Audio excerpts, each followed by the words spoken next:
Hi. Morning. I just saw the nurse down the hall. She said that in about 15 minutes she's going to come up with your release papers. Good. Good.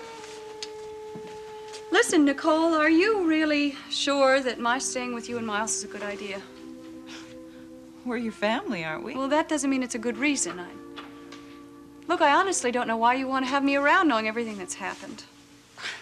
How can you say that? We want you with us because of what's happened. Is there any more important time for a family to be together than when there's been a tragedy? Tradition? That doesn't always make it right. Listen to me. Do you understand that my being there will be a constant reminder to both you and Miles of what's happened? The two of you have gone through too much in your own lives lately. We love you. We want you with us.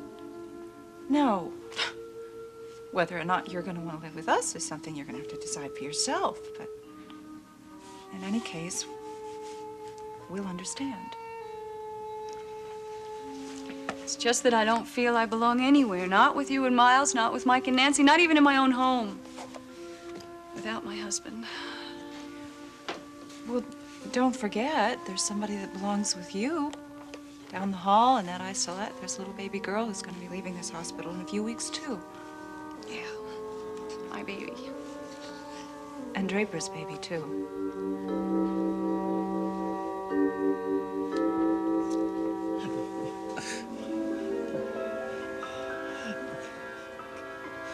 Oh. What's wrong? Oh, let me get you some water. I'll get you some water. Just take it a little at a time. Let me help you. Let me help you. Just sip it. Just sip it. It's okay. Oh, Molly, he's awake. He's alive. Here, let me help you.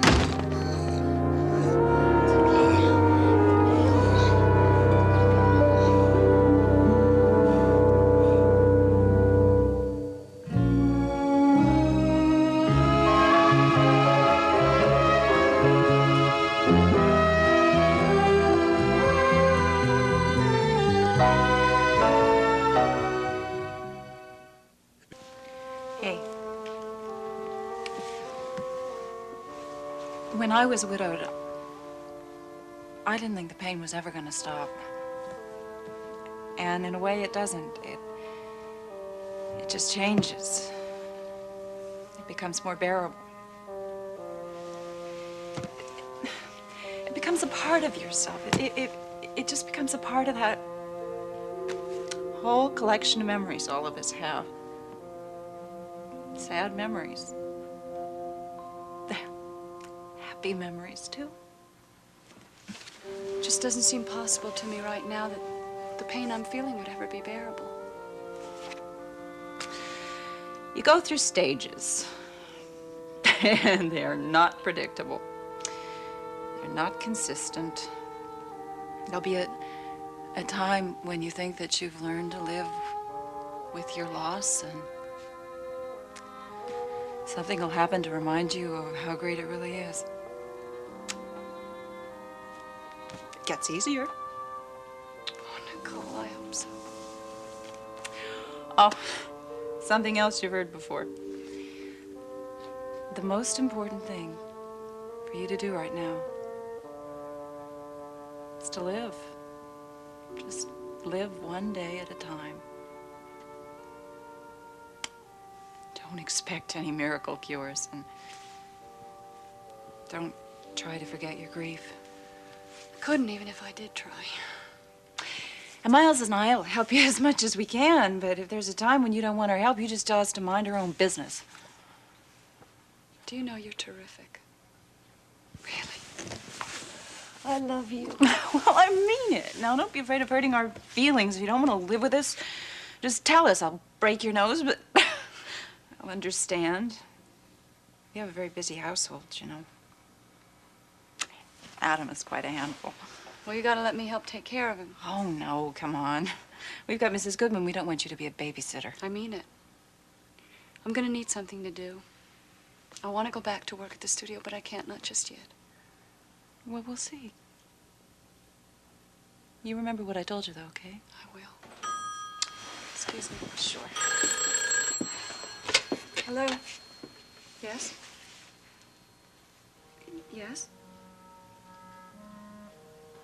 Oh. Yeah, well, where... Who arranged it? Oh, no, I don't want to do that. Yes, I understand. Thank you. Who was that? A woman from the state police. What did she have to say? She called about Draper's body. She wanted to tell me that they were sending it to Monticello today and that it would be sent to the Monticello funeral home. I hadn't even thought about that yet. Miles arranged for it. Now, why did she have to call you? Why couldn't she call some other... Because, Nicole, I was his wife. Of course.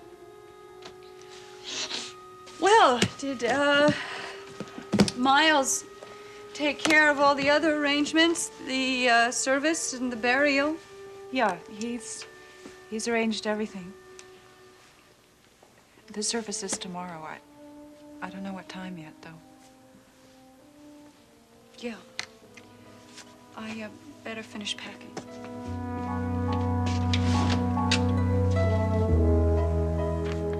Cliff, nobody is blaming you for anything. Unless you're blaming yourself, but that's paranoid. What is done is done. It's nobody's fault, all right?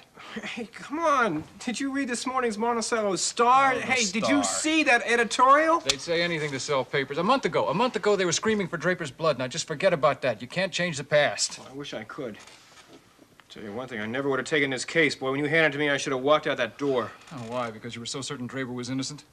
Well, I thought there was room for reasonable doubt. Come off it. You stood right there and swore up and down he was guilty. Hey, that is just an act that I have to put on in order to prepare for court. Look, I thought there was something suspicious about this Nola Madison from the very beginning. Oh, you did, huh? When did you ever have anything to do with Nola Madison? I met her once, and I have seen every one of her movies. Look, if I were handling the defense for that case, I would have had her on the stand. Cliff, please. You told me you had a lunch date, right? Wouldn't want you to be late for it. Oh, yeah, right.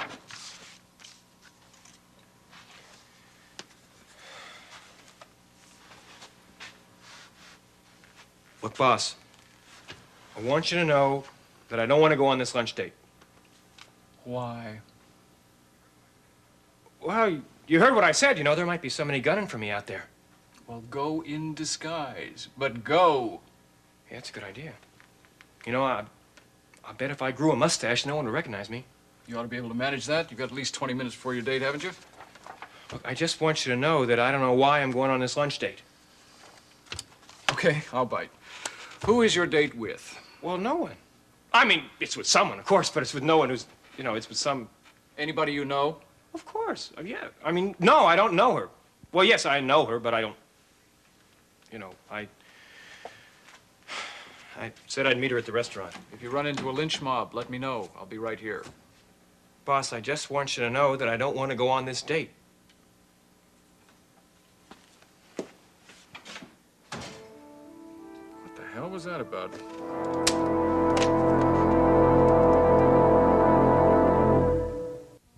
Yeah, sure, Logan. I'll be staying with Miles and Nicole. I'm sure they won't mind if you come by. Like I said, if that's all right with you.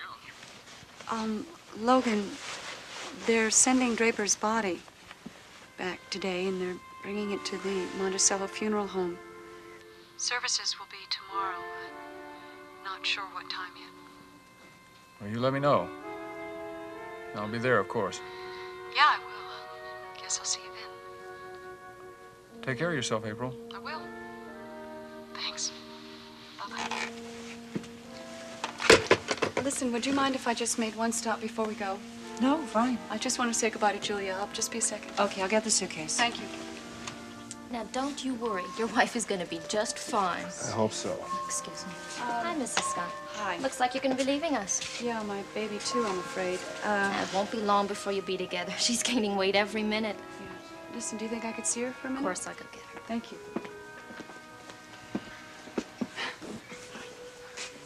You know, it's awful for a new mother to have to go home and leave her baby here, you know?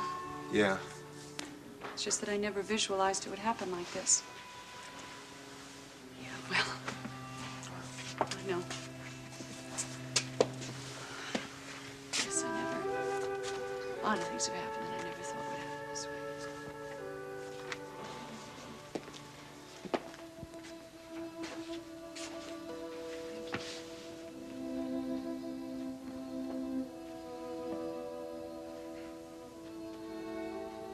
Well, hi there, sweetie. Yeah, it's your mommy again. I'm gonna have to leave you here for a little while. They all seem to think it's better if you stay here where they can keep an eye on you and make sure you get bigger and stronger. But I promise you, sweetheart, it won't be for long. I promise. We'll be together again. The two of us. You want to take this table over there?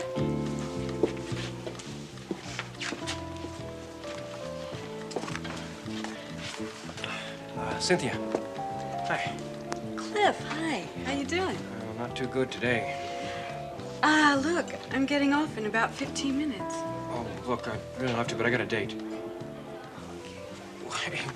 I would rather be with you, believe me, but hey, it's business, really. It's a client. Look, hey, is there a dark-haired woman who walked in here and probably sitting alone? Yeah, sure. She's over there. And good luck. Thanks. I'll need it.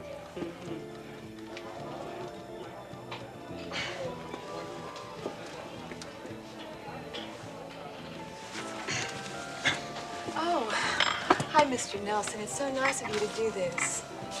Well, any wife of the boss is a friend of mine. Sorry, that didn't come out right. That's all right. Sit down, really, please. I've been dying to talk to you ever since the trial. You were wonderful. You think so? You seem to be the only one in town who has that opinion. No, I think you're a wonderful attorney, and that's why I was wondering, do you give free legal advice?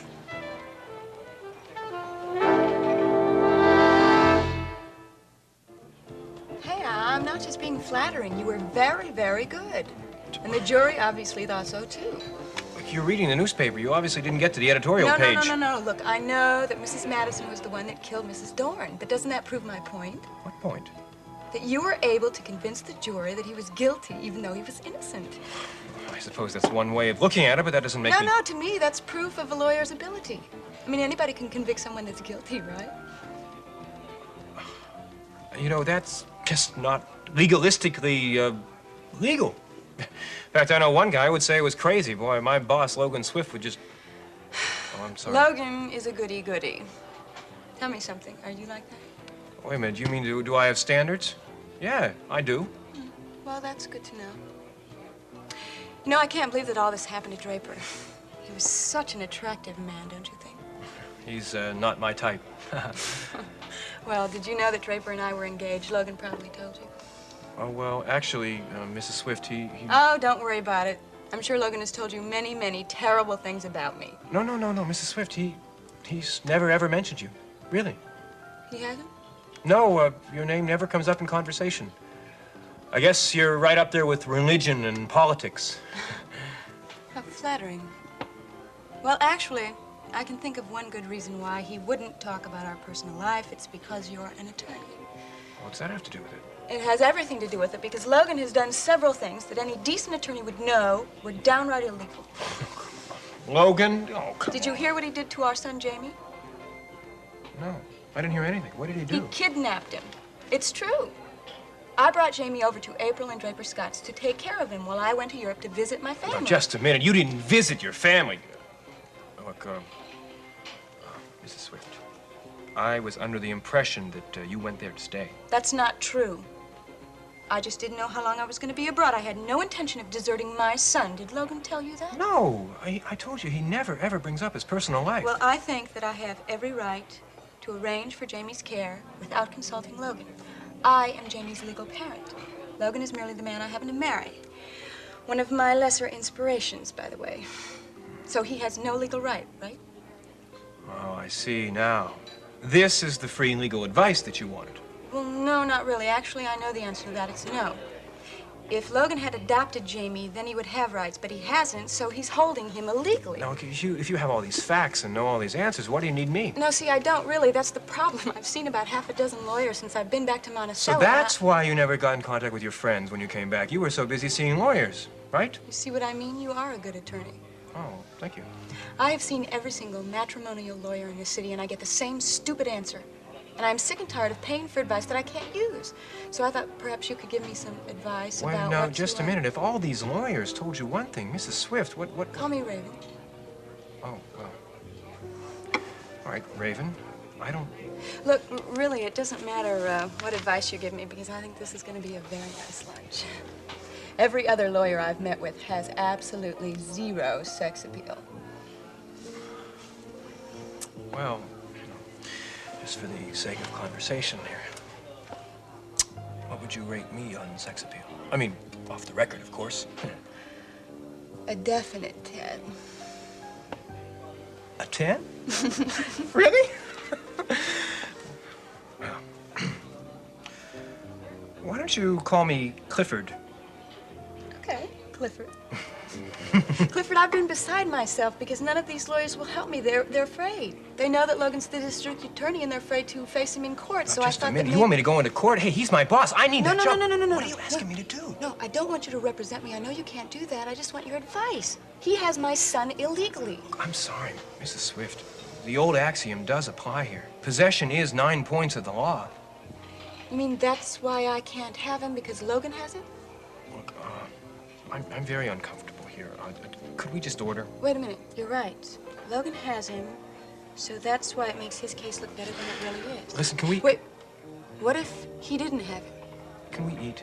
I mean, I'm very hungry. I get... When I'm nervous, I get hungry, and I'm very nervous. Cynthia? Thank you.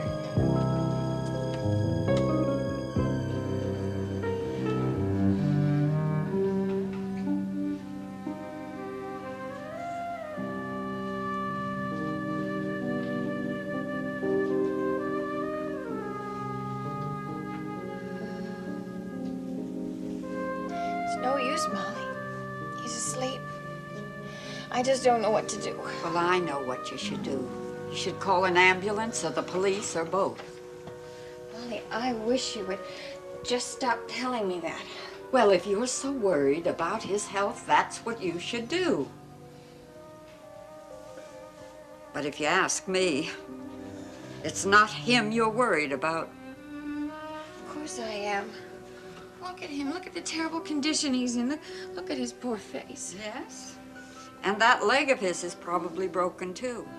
Do you think it's fair to let him lie there and get worse? He might even die on us. Do you want that on your conscience? No. Daddy will be home soon, and he can take care of him. The train might be late. It happens, you know. The weather in Chicago might be bad. Molly, I am not going to call anyone. Why not?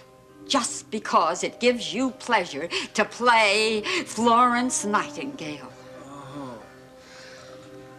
Oh, he's coming to again. He's coming to. Oh, can you hear me? Can you?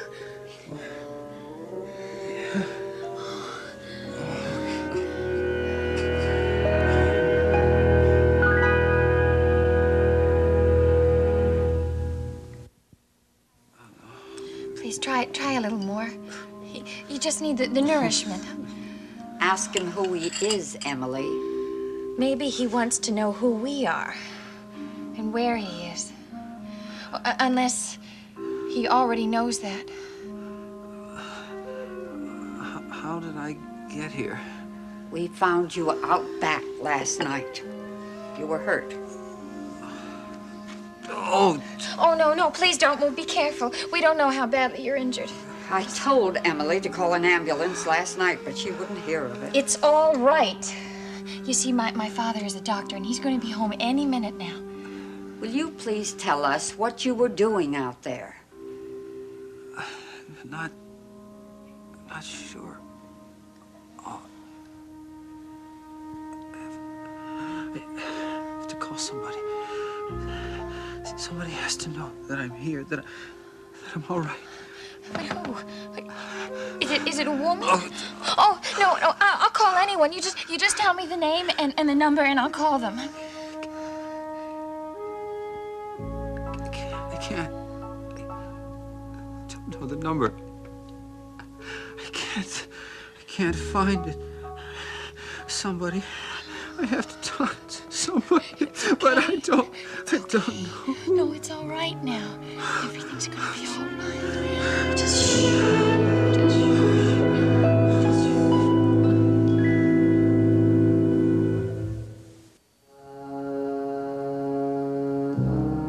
Seems as though a harmony is hard to find, always on our mind, and frustrated days pass without sight, the edge of night,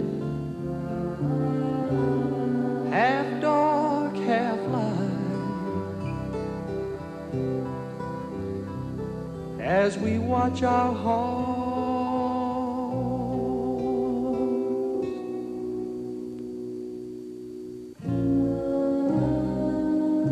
trying to hold the tenderness